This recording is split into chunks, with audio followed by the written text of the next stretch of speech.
talking on more. This is a cover vote. War, Tories, bring back national service. Don't know about Labour. Talk TV.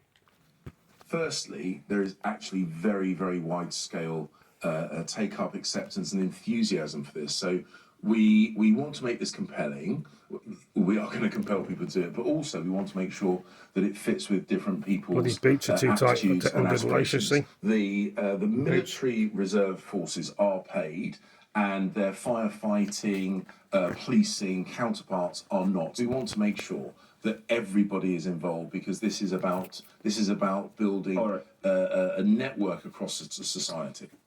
So that's really interesting. We're hearing from James Cleverly there, the Home Secretary, speaking on Sky News earlier, saying that the military placements are paid, but the other placements, if you go to the fire service, which you can do, the police service and so on, that wouldn't be paid. Well, you're asking people to do maybe a weekend a month doing that. Anyway, let's get the views of you, but also my panel. Let me know your thoughts. 0344 499 1000. Want to get as many people on the air. Maybe you agree with this. Maybe you think it's a great idea. Claire Muldoon, what do you think? I think it is a good idea, actually, because what we'll hear is that these kids there's the demographic of those that will be used and trialled for this, is that they've had lockdown, they've had, no schooling, they've had whatever. Actually, I think this is actually the structure that they actually would need. And if we look at it on a step-by-step chunking basis, you made the point, well, if there was a 19-year-old going for a job... I was right, they were going to be talking a bit more about war and description. ...have the ability to work all the weekends. But that is a mere year chunk out of that kid's life.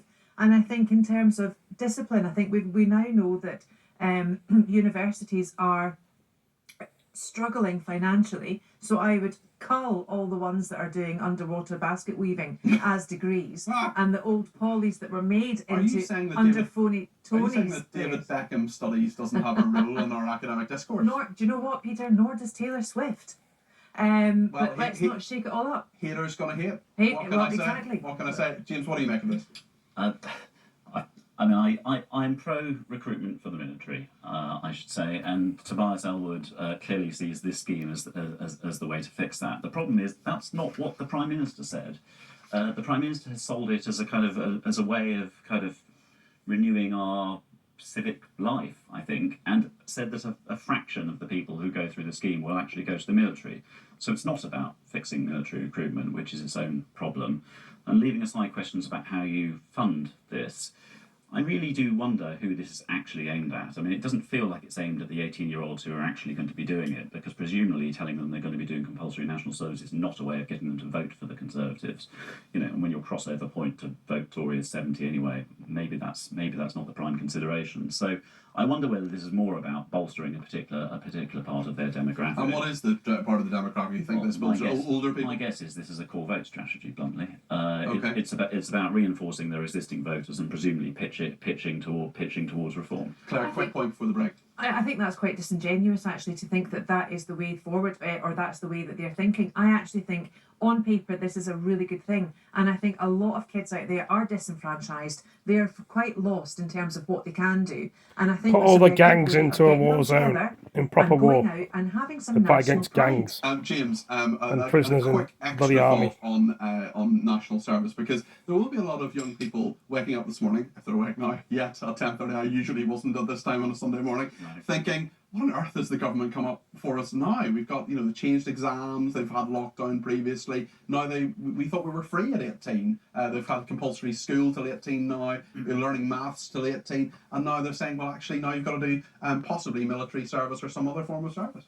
Well, quite. I mean, it doesn't really feel like this is a government that's pitching for the youth vote, does it? This is...